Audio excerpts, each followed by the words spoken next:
Hello guys, welcome back to our channel. Today I just wanted to do a casual little sit down chit chat explaining my final decision because we are about to have this baby in 3 days. Yes, we are having the baby in 3 days. I will be having him on March 18th. And I have been keeping you guys updated throughout this whole pregnancy and telling you guys my plans so far. But things have changed a little bit and I just wanted to keep you updated and kind of let you know what's going on and just make this video so maybe someone else who can relate out there or maybe learn something. I don't know, maybe just to help one of you. But I know I'm going to get a lot of questions about this and why we chose to do it this way. So I just want to take a minute or however long this video is going to be and just sit down and explain to you guys what is going on before baby gets here. So I just wanted to start off with a couple of things. First off, this is obviously a very personal choice for every woman on how she chooses to give birth to her baby. There is no right or wrong answer for everyone. It is a very personal and big decision. So please keep that in mind. Please be respectful of my decision because in the end, we are doing what we feel is safest to bring my baby here. I would still love to hear your guys' opinions and experiences, but just please keep it nice because the comments have already messed with my head a little bit and I'm emotional, okay? I'm 9 months pregnant, so just please be respectful of my decision and what I'm about to say in this video. Also keep in mind that I am majorly suffering from pregnancy brain. I'm forgetting everything. If I get a fact wrong, if I forget to mention something, just bear with me, okay? I've got stress and hormones and nerves and it's been a crazy week. So keep that in mind, pregnancy brain. Remember, I am not a doctor by any means. Always consult with your doctor for sure. And I literally forgot the third thing I was going to say.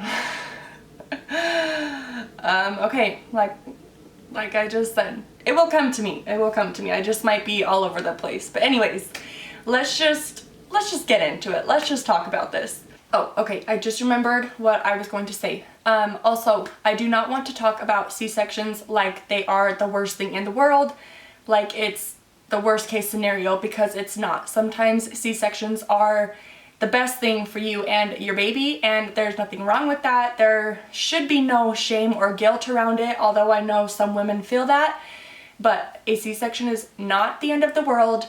I do have a full video about my C-section experience and my recovery and all of that I did after having Beckham. If you are interested in that, I will leave that below. But we are not going to talk about this like a C-section is a terrible thing. So that's it. That's what I was going to say. So let's just get into it now. So if you are new here, I have a 2-year-old named Beckham, and he was a C-section baby. Long story short, we found out with him the day before he was born that we were going to need to do a C-section. And the reasoning for that was because his umbilical cord was prolapsed, meaning that it was pinched between his head and my cervix. So we did not want me going into labor at all because it would be cutting off his oxygen and blood supply, and it could have just been a really scary situation had we not caught it. And also, not only that, but when we did go in to have him, the cord was also wrapped around his neck twice. So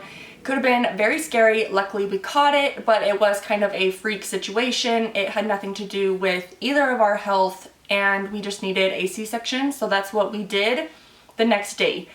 And I have a video that I will link below giving a little more information about that if you're interested, but that is why I had a C-section with Beckham. So because that was kind of just like a weird freak thing, this time with this pregnancy, I was planning on doing, hi, come here. I was planning on having a VBAC and going for a VBAC with this pregnancy. Hi. And that is mainly just because I had always said if there's no reason to have a repeat C-section, then why would I plan on one? And I also know how hard recovery is for a C-section, and I just know having a toddler now, and I'm the type of person who has a really hard time fully relying on others to do things for me.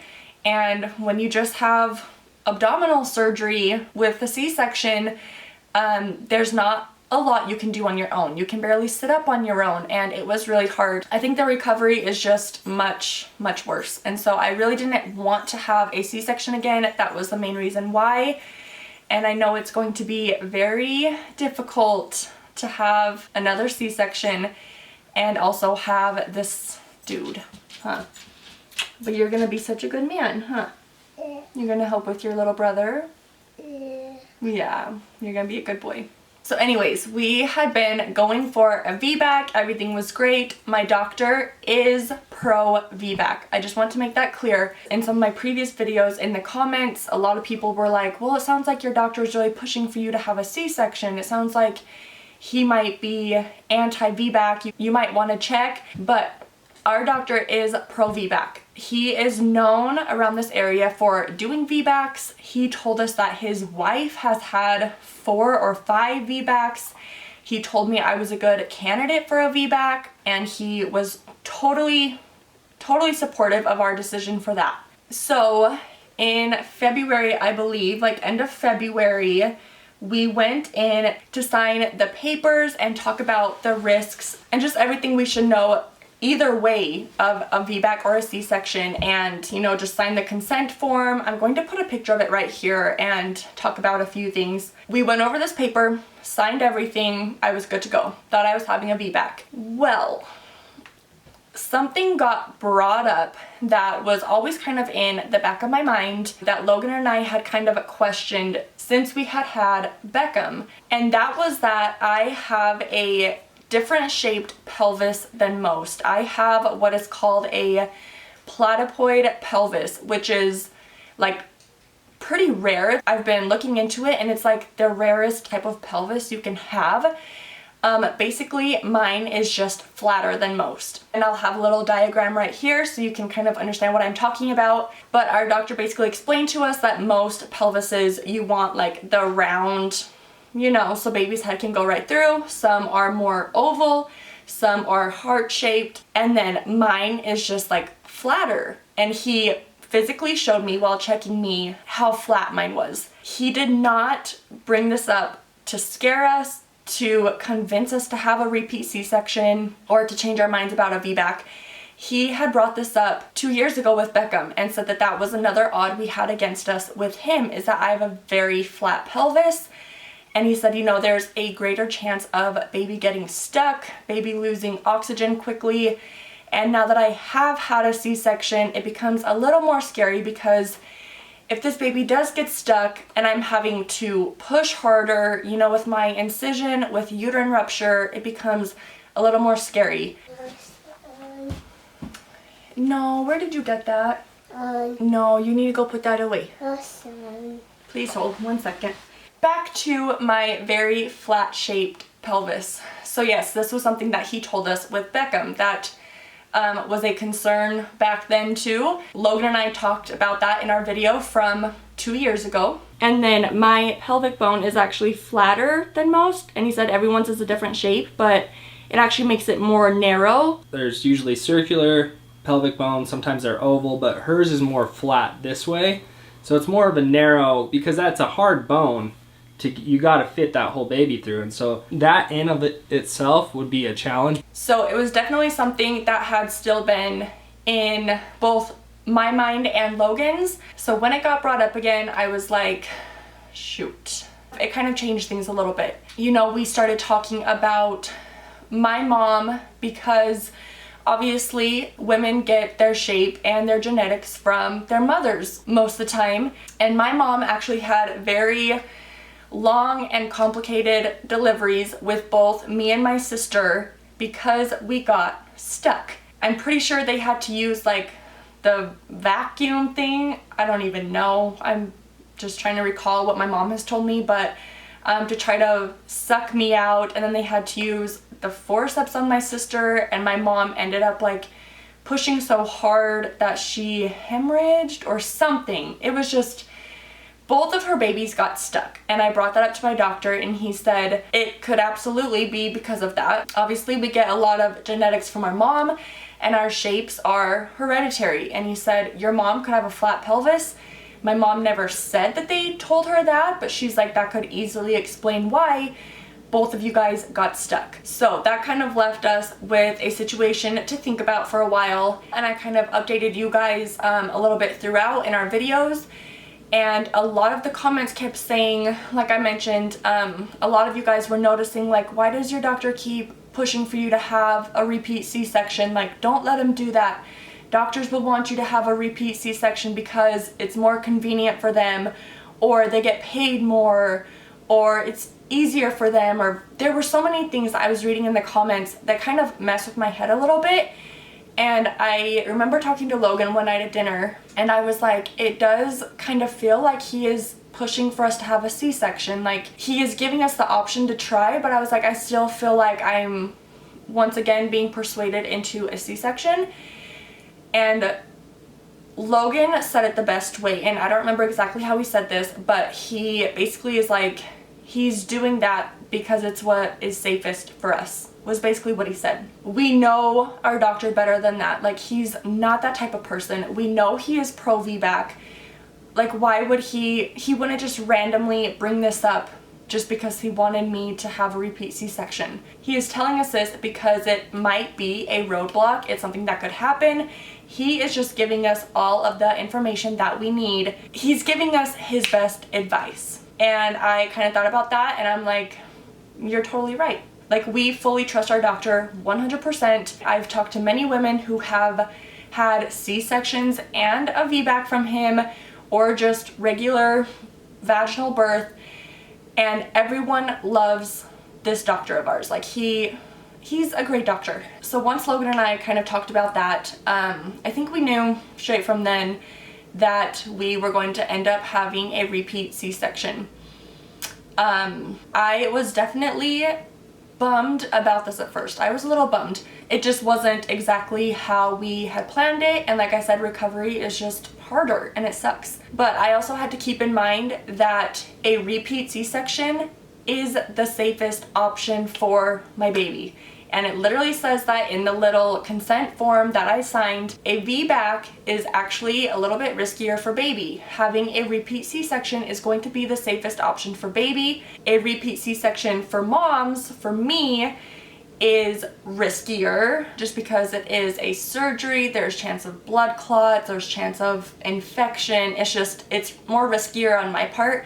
But I know for my baby, it's the safest option. And I just know in my heart that I would have such a hard time forgiving myself if I kind of let myself get, I don't want to use the word prideful, but almost prideful. If I went against my doctor's advice and just told myself that I could do it, that I could try for a VBAC, and, you know, worst case scenario happens that we were afraid of. Baby gets stuck on that flat pelvis. And yes, I know your pelvis moves and shapes, and so does baby's head. I know that, okay? I know that. But if he did get stuck and he loses oxygen quickly, and if it becomes a scary situation, and exactly what we were told by our doctor, if that happens, if baby gets stuck, like, I would have a very, very hard time forgiving myself. Hello. He's back. Yeah, it's not worth the risk to me. Do you want to talk about birth with us? Do you show them your vacuum? His latest obsession. A vacuum extension. Anyways, that is what I've just had to keep in mind, because I know with the C-section, the actual process, I mean, with Beckham, he was out within 10 minutes of laying on that operating table. The whole process is so fast. Baby comes right out. You don't have to worry about them getting stuck, or, you know, there's obviously still risks and things that can happen. But the actual process of getting baby out is a lot smoother, and I just know that it's the safest option. We decided for a repeat C-section because of that. So then we were kind of given 3 options. What was it, just last week? I think it was, yeah, it was last week. So he tentatively scheduled us for Friday, March 18th. He put us on the schedule to go in for a C-section. And when he said the 18th, Logan and I kind of looked at each other and laughed because, of course, it's the day after this guy's birthday. Like, they're gonna be 1 day apart. So we kind of laughed. We asked our doctor, can we space this out a little bit? Can we push it back a week just so we feel more mentally prepared and just more ready overall, and kind of space them out a little bit more? Not that it even matters when they're that close, but we asked him if we could space it out. And our doctor is actually going to be gone the whole week after the 18th. He leaves on like a full spring break cruise type thing. So he would not be there. So he said, we can push it back and reschedule the date, but it's going to have to be one of my partners that does the C-section for you. And I did not want that. I feel comfortable with our doctor. I think he did a great job with the whole C-section with him, and I just don't want someone else doing it. Or he still gave us the option to go into labor on my own, you know, once he gets back on Monday the 28th, I think he said is when he gets back from his trip. Then we can see if we've got... What, honey? Yeah. You want a drink? Yeah. Once he's back, then we can see if I have gone into labor on my own. Do you want a drink of this? Yeah. Okay, little sip. You want to try it?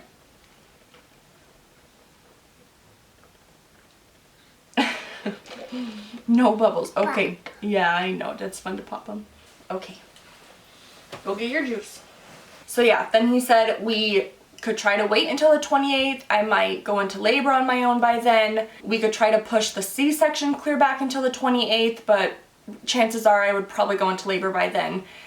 So he said if we were going to do a C-section, if we wanted him to do it, then it was the 18th. So that is what we have settled on. I still keep going back and forth about it in my head, but at this point I'm like, you know what? It is what it is. And both Logan and I feel in our heart that this is the safest option to get baby here, and that's all that matters. And like I said, a C-section is not the worst thing ever. The actual process is actually very easy compared to a lot of long, hard laboring that many women go through. I don't have to go through that. Yes, I kind of feel like I am missing out on a part of being a woman because that's what our bodies do. But at the same time, it's to get my baby here safely, and that's all that matters, and I will recover just fine, and we will all be fine. And this is a Happy Meal my son just brought me.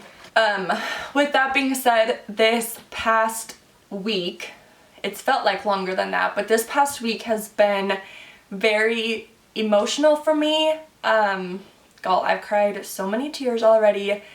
I haven't been sleeping the best, just trying to get everything ready, trying to feel mentally ready again, and just prepared for it all, and just prepared to have a newborn again. I'm so excited, but at the same time, I know what it's like now, and my emotions are just everywhere. So I would appreciate all the love, support, positive comments, whatever you can give me. I would very much appreciate.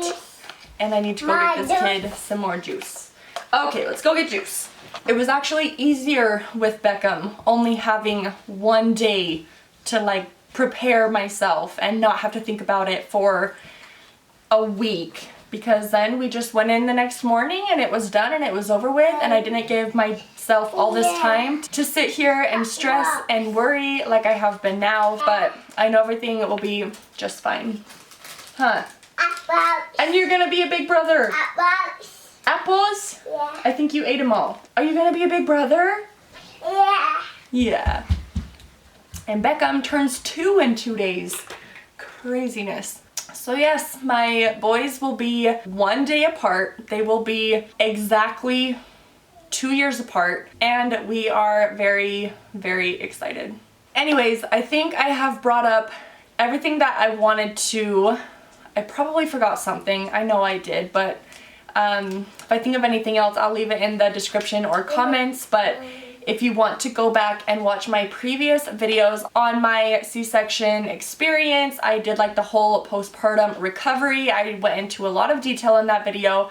I will leave that linked below. And just thank you guys for being here and your support and your positivity and love, and just for watching our videos and hanging out with us. It means a lot to us, and I'm really grateful that I get to share stuff like this. It makes me feel better. It makes me feel like I have a group of people to actually like talk to and share my feelings and just like hear your guys' experiences and opinions. I seriously value it, like more than you know. So anyways, thank you guys so much for being here and for watching, and we will see you, I was gonna say when baby is here, but I think we will also have Beckham's birthday video going live in a few more days from now. So we'll have his birthday video, and then I think it will be the birth vlog. So we'll see you guys then. Thanks for watching.